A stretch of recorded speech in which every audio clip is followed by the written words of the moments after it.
What's going on, everybody? I don't know, man. Somebody said, yo, why you gotta drive and talk? I don't know. I gotta do something. Like, when I'm talking, I can't just sit down. Like, I don't know. I get more of my personality out and things like that when I'm moving. When I'm sitting down, I feel like I be holding back a lot. Whoa, I really do, man. Part two to when I got hit. Bow, bow, bow, bow. I was like, ah,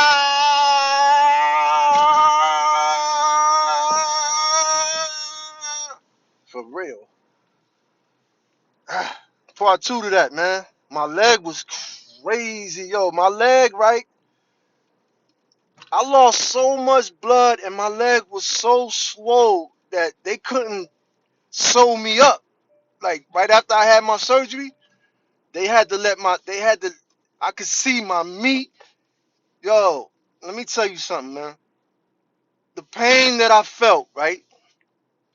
I never felt in my life. Anybody can tell you, like, you hit a nerve, the pain, bro, you're gonna scream so loud. Let me tell you something, bro. My leg was split open, like I said. They waited for a few days for the swelling to go down so they can sew me up. They had to leave that shit open, and I was able to, you see what I'm saying? I was able to see see the inside. Like, make a long story short, when they touched,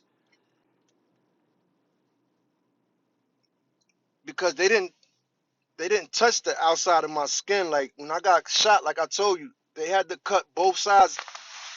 Make pretend it's my leg, right? They had to cut both sides of my leg. You see what I'm saying? And they couldn't sew it back. It was too swollen. So they had to let the swelling go down. You see what I'm saying? So they could finish so they could stitch me up and things like that. And the lady, they was doing something with my leg, right? And she touched the inside. And when she touched it, she touched the nerve.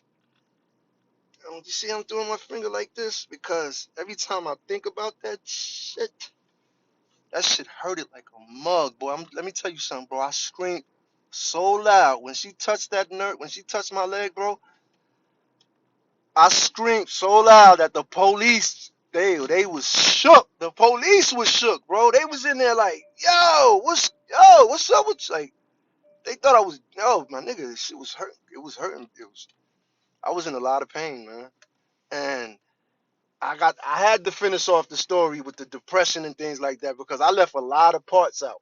Cause I be trying to, you know, do my spill within 10 minutes or something like that, or 12 or 13 minutes. I don't be trying to drag on or put nobody to sleep.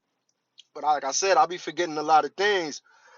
Like when I was saying that when I got shot, I was dealing with this woman, you know what I'm saying, and she was on vacation, and she didn't cut her vacation off. You see what I'm saying? She continued, you know what I'm saying? Like if nothing happened, and like I said, I went up north. When I got shot, I went up north. I went straight up north. I went straight to Rikers Island. From the hospital, I went to Rikers Island, and from Rikers Island, I went to Midstate. And she was acting crazy, and I was, I didn't have no support or nothing like that. Like a lot of times when people get in injuries or people get shot and things like that, and they end up in the hospital, you have support. Like you got your family members and things like that. Especially when you almost, a near-death experience, you have the opportunity to have your significant other, your parents, or your siblings or whatever to help you get through the situation, man. I didn't have none of that, mind you. I was, from when I got shot, I got one visit in the hospital. And I had the reason why I had to bring this story up is because, like I said, I be giving my spill and I be forgetting a lot of details. It was a sister. She wasn't my girl, but she was a friend of mine, you know what I'm saying? And she still is a very good friend of mine. She was the only one when I got shot. She came to the hospital. She brought me clothes and things like that because I knew I was going to go up north.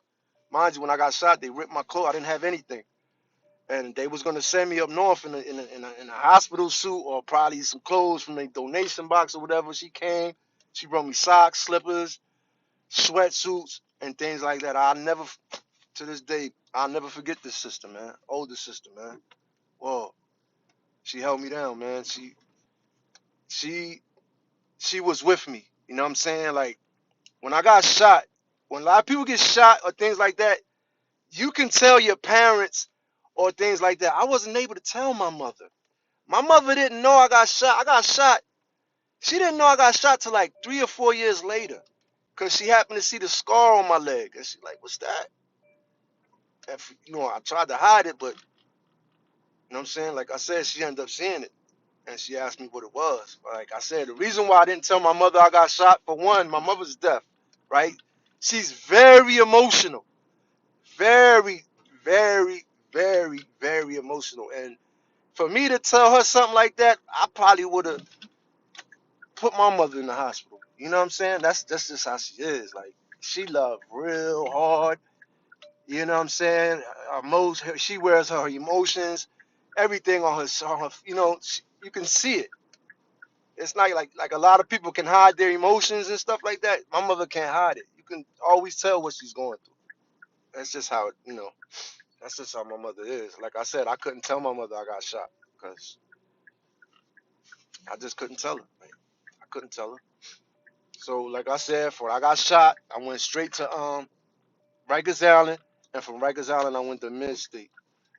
And like I said, I fell into that depression because for one, I felt like I looked like a monster. For years, I always, you know, prided myself on taking care of myself no matter what. Even in my addiction, I always took care of myself. I always stayed clean and things like that and try to stay fresh as I can be. You know what I mean? So I could, mix and mingle and not look out of place. Police right there. Anyway, yeah, man. So, like I said, the girl that I was with, she was on vacation. She didn't cut her vacation. She went about her business and everything. She ain't make it So like I said, I had chipped my two front teeth when I fell, when I got shot, and I ran.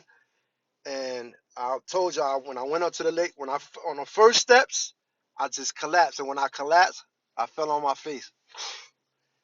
I didn't know then. I didn't even know when I woke up. You know what I'm saying? I didn't feel my teeth or nothing.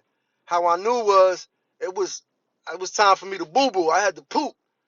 So the girls came in there, you know what I'm saying, and they was like, they put the pan under. It was like, okay, just go ahead and do your thing. And I was like, oh no, we ain't about to do that.